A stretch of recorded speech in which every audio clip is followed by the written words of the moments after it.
Hello everyone, it's Richard Lewis here again with another video, and currently I don't have time to do a full episode of the podcast. Lots going on, and there probably won't be an episode of the Richard Lewis Show for a while, a few weeks at least. So I'm going to try something a little bit different this time around, and if I see a story that I'm interested in, I'm just going to record one of these quick videos, get it out there so you can get the information, get my opinion, whatever it is you come here for in time. Now, if you're a regular viewer of the show, you'll know that one of the things we cover on the podcast is media outrage, media lies, the failing standards within modern journalism. And I've given plenty of examples of how left-wing outlets are always happy to run with inaccuracies and whatnot. But recently I saw something that emanated more from the right-leaning media and right personalities. And I think it's an interesting demonstration of how both sides can pretty much disregard fundamentals of journalism, like fact-checking, when there's an opportunity for a gotcha moment. Anyway, if, like me, you're a gamer, you probably played some iteration of Total War by Creative Assembly. Personally, I go back to the very first game, Total War Shogun, and I haven't missed an installment since, even if they're bad. I even watched that awful UK TV show you probably haven't heard of called Time Commanders, which was members of the general public playing the game to recreate historical battles. Full disclosure, I haven't played much of Total War Rome 2 as it was a complete fucking mess on release, but I admire what the Creative Assembly team has tried to do with constantly patching it even to this day and updating it, and by all accounts now it's eminently playable. So you probably heard about the game getting Steam bombed, which is a really dumb practice in and of itself, where disgruntled consumers post coordinated negative reviews en masse to tank a game's rating in protest, usually over something not to do with the game itself. The crime that Creative Assembly have supposedly committed is to forcibly insert women as generals into the game, giving them a disproportionate role in a setting that certainly wasn't as enlightened as our wonderfully woke present day. Well, first off, let's say it was true. I'd never support the airbrushing of history in a setting that matters, like these chuckleheads who want to censor Huckleberry Finn for today's delicate sensibilities, or ban Shakespeare, or eviscerate large amounts of any curriculum because it's too harrowing for the safe space-obsessed little darlings that attend modern colleges. Fuck that noise, fuck it forever. But ultimately, those are settings that really matter. It's academia and learning. Games, you have to admit, even if you love them as much as I do, are meant to be fun, blank canvases. You'll often hear the phrase storytelling engines for some games. And unlike the Battlefield controversy, the key to remember here is the game is meant to be a historical sandbox where your very intervention in all of its moving parts greatly alters historical outcomes. Maybe a Roman dynasty takes a very different path through history to the one we know. Maybe you play as one of the lesser factions at the time and push all the way back to topple Rome itself.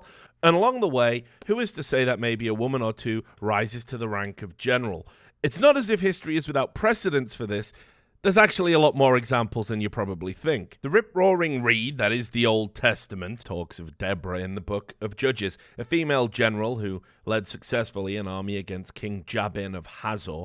And unlike a lot of female figures in the Bible, she wasn't married to any man of note, no great figure, and completely stood on her own merits as a military heroine. But the Bible's all bullshit, right? Well, there's Tamiris, who defeated the Persian Cyrus the Great, or the daughter of Philip II of Macedon, Sinani, who defeated the Illyrians, or there's Chilonis, who coordinated a female-bolstered defense of Sparta, and was so fucking wild, she performed the whole battle with a noose round her neck, tied to the battlements, so she could commit suicide rather than be captured by the spurned heir to the throne, Cleonemus. And yes, listen, I know these are outliers, exceptions to the rule, but I've deliberately selected female military generals who are from societies that in Rome too actually spurn the possibility of female generals, but we'll get to that in a second. So as you can probably tell, I don't really have any strong opinions, even if these female generals were being inserted into the game in an unrealistic manner, because there's historical precedence for the rise of such figures. But here's the problem. Contrary to what you've probably been told and probably read, it just isn't true at all. Creative Assembly haven't altered anything in the game.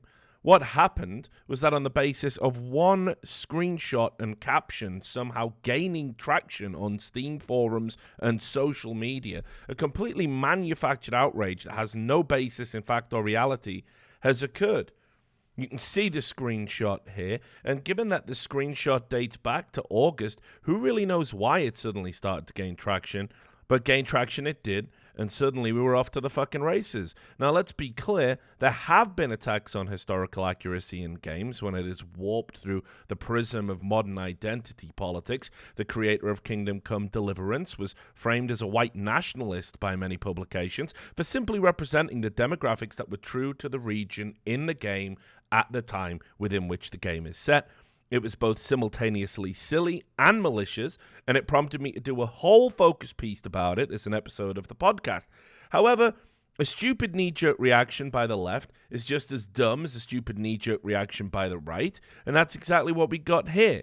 In this instance, what's crazy is that it was the community that misled each other to get the story snowballing, and then subsequently commentators who were looking to gain some traction and attention from that outrage seized upon it. For example, Ian Miles Chong, who we've interviewed on the show before, tweeted about it and still seems to be standing by the notion that Creative Assembly are in the wrong, despite evidence to the contrary. He even spread further misinformation about the game's content, claiming there were now female soldiers in the Roman Legion, when in fact it was the Daughters of Mars unit that was launched in 2014 as optional DLC. And this DLC introduced a lot of optional female-only military units from history, some of which were even requested by the community to beef up factions that were struggling to be competitive within the game. You'll note there was no widespread outrage about it at the time. Nothing blew up on social media, but 2014 was a much simpler time, one when the world hadn't descended into clickbait-fueled idiocy and the constant need to protest imaginary enemies on both sides. And incredibly, if you look at the YouTube comments, there's still comments there bemoaning a lack of historical accuracy in an update that actually contains instances of female soldiers with at least a basis in historical fact. You can go look up the term gladiatrix if you think it's far-fetched, but for some reason, again, it wasn't seized upon. There was no outrage. There was no clicks to generate. At the more extreme end of the political spectrum, the human garbage that populate the Daily Stormer continue their proud tradition of trying to recruit angry, loner gamers into their ranks with this charming headline here, which probably should tell you what side of the argument you're on if you're outraged about this. For anyone who was thinking that the game was somehow under assault by the very people who made it, a quick Google search will tell you that female generals were introduced back in March to absolutely no discernible outrage whatsoever. And as you can see from the official patch notes here, the gist is basically that key historical female figures were now playable, and certain factions would now include a small percentage chance that a female general would present itself to be optionally slotted into your army.